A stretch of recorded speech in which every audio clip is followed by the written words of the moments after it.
Notre championnat, la Ligue 1 Uber Eats, c'est composé de très très bons gardiens. On a de la chance tous les week-ends de les voir en œuvre. Il y a bien évidemment des gardiens très très forts, vraiment des gardiens très très bons, mais il y a surtout les meilleurs. C'est de eux qu'on va parler aujourd'hui. Salut tout le monde, c'est Mathieu, j'espère que vous allez bien. On se retrouve aujourd'hui pour une nouvelle vidéo. Ça faisait longtemps qu'on s'était pas retrouvé, que ce soit pour une vidéo ou pour un live. On se retrouve donc pour une nouvelle vidéo où on va parler des gardiens de Ligue 1, des meilleurs gardiens de Ligue 1. Je vais vous proposer mon top 5 des gardiens du moment. Donc bien sûr, certains d'entre vous ne seront pas d'accord avec mon top 5. N'hésitez pas à le mettre dans l'espace commentaire, le vôtre. Et en fin de vidéo, je dirai aussi quel autre gardien aurait mérité d'être présent dans ce classement. On commence donc tout de suite avec en numéro 5 à la 5ème place, Steve Mandanda, qui a des stats vraiment très très bonnes. 25 buts seulement encaissés, 9 clean sheets. Je crois que c'est l'un des gardiens qui a fait le plus de clean sheets cette saison et 75% d'arrêt. Le gardien de 37 ans, si je ne me trompe pas, réalise une très très bonne saison avec Rennes. Vraiment, l'ancien Marseillais, son expérience aide bien évidemment. Sa défense aussi l'aide, certes, à avoir des stats comme ça. Le fait qu'il se prend peu de buts, le fait qu'il a fait 9 clean sheets, bien évidemment, sa défense l'aide. Mais il fait vraiment le job avec le Stade Rennais. Il est là dans les grands rendez-vous, on l'a vu avant la trêve contre le Paris Saint-Germain. Un très très gros match de la part de Mandanda. Et il mérite vraiment sans aucun doute pour moi cette 5ème place. Surtout avec cette très très grosse saison. S'il continue comme ça, je pense qu'il peut être encore au très très haut niveau à ce niveau-là. Encore une ou deux saisons, hein, même jusqu'à 40 ans, parce que c'est vraiment un gardien qui ne régresse pas et qui est très très très très fort chaque année. En 4ème place, maintenant, j'ai choisi de mettre Paul Lopez, le gardien donc de l'Olympique de Marseille, qui a 9 clean sheets également. Alors lui, il est vraiment aidé par une défense en feu, hein, que ce soit Samuel Gigot, que ce soit Chancel Mbemba, bien évidemment. Balerdi, bon, on va pas trop en parler pour les supporters marseillais, mais c'est vrai qu'il est aidé par une très bonne défense, mais il fait les arrêts qu'il faut aussi, 80% d'arrêts, 23 buts, donc c'est vrai que c'est vraiment une bonne saison pour Paul Lopez. J'avais un petit peu de mal avec lui quand on était à la Roma, même l'année dernière, un petit peu de mal avec ce gardien, mais là on voit vraiment que c'est un super gardien, un top gardien vraiment, qui fait des très très gros arrêts, qui est rassurant au pied aussi, qui est un gardien qui joue beaucoup en dehors de sa surface, qui relance aussi rapidement. C'est un des premiers attaquants, on va dire, hein, quand l'OM récupère le ballon. Donc c'est vraiment un super gardien et mérite pour moi aussi cette 4ème place. Ensuite, on arrive dans le top 3.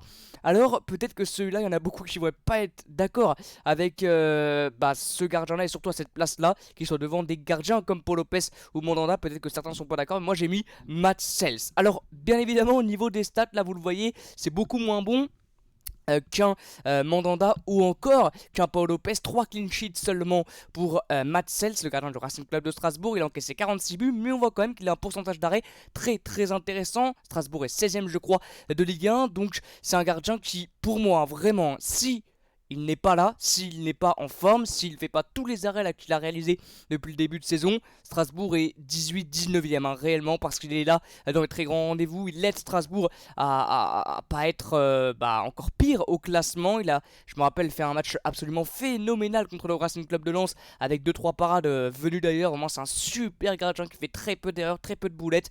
Heureusement qu'il est là. Alors certes, on voit que ses stats sont pas magnifiques au niveau des buts encaissés, des clean sheets aussi, mais on voit quand même qu'il a beaucoup de pourcentage d'arrêt. Certes, il se prend pas mal de buts, mais il fait beaucoup d'arrêts quand même. Et voilà, faut être aussi aidé par une bonne défense, ce qui est bien évidemment le cas à Rennes, à Marseille comme on a vu juste avant. À Strasbourg cette année c'est un peu plus compliqué, mais Matt Sels limite les dégâts, et pour moi cette saison, sur ce qu'il propose et sur ce qu'il propose depuis qu'il arrive à Strasbourg, il mérite vraiment cette 3ème place. On passe maintenant au top 2. Pour moi il est indiscutable ce top 2 réellement, avec en 2ème place Anthony Lopez. Encore lui bien sûr, chaque année il est très très fort. L'OL n'est pas à sa place cette année, mais ça aurait pu être pire si Anthony Lopez n'était pas là, comme pour Strasbourg avec Matt Sels. Vraiment il a sorti des dingueries, des matchs absolument phénoménaux.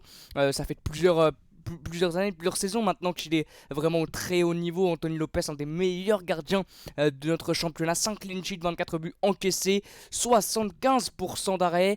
Certes, Lyon est bas dans le classement, mais se prend peu de buts. Alors ils s'en sont pris plus que 24 parce que Rémi Riou a un petit peu joué aussi avant la trêve là, vu que Lopez était blessé, mais il s'en est pris que 24 buts.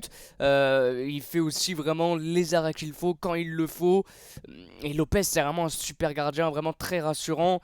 Et voilà, c'est un gardien que tu veux dans ton équipe. Alors il est beaucoup critiqué, mais quand il est dans ton équipe, tu le critiques pas vraiment parce que voilà, c'est un gars vraiment très bon, très attaché au club aussi à l'OL et voilà, c'est vraiment un super gardien. Et on termine donc par le numéro 1. Alors je pense que vous l'aurez compris bien évidemment vu qu'il n'est pas dans les 4 autres places, c'est bien évidemment Brice Samba. Bien évidemment, quelle saison incroyable pour l'ancien joueur de Marseille, de Nottingham Forest, de Caen ou encore de l'AS Nancy-Lorraine. Quelle saison phénoménale. Alors lui aussi, il est aidé par une défense de fer, Facundo Medina, Jonathan Grady et Kevin Danso, mais il enchaîne les dingueries, il enchaîne des matchs phénoménaux. Vraiment, il est absolument exceptionnel. Il mérite bien évidemment sa première sélection en équipe de France. 21 buts seulement encaissés, c'est la meilleure défense de Ligue 1. Je crois que Paris en a pris plus que. Je crois que c'est la meilleure défense de Ligue 1. Et Brice Samba, on est pour quelque chose. 80% d'arrêt. Et c'est celui qui effectue le plus de clean sheet. 11 clean sheets depuis le début de la saison. Certes, il est aidé par une très bonne défense, comme on l'a dit. Mais qu'est-ce qu'il est bon. Qu'est-ce qu'il est bon comme Brice Samba. Et pour moi, c'est vraiment le meilleur de très loin. Voilà, pour moi de très loin, c'est le top 1 de cette saison de Ligue 1. Alors, il y a d'autres gardiens, bien évidemment, pour finir cette vidéo, qui auraient pu être dans ce top 5, bien évidemment.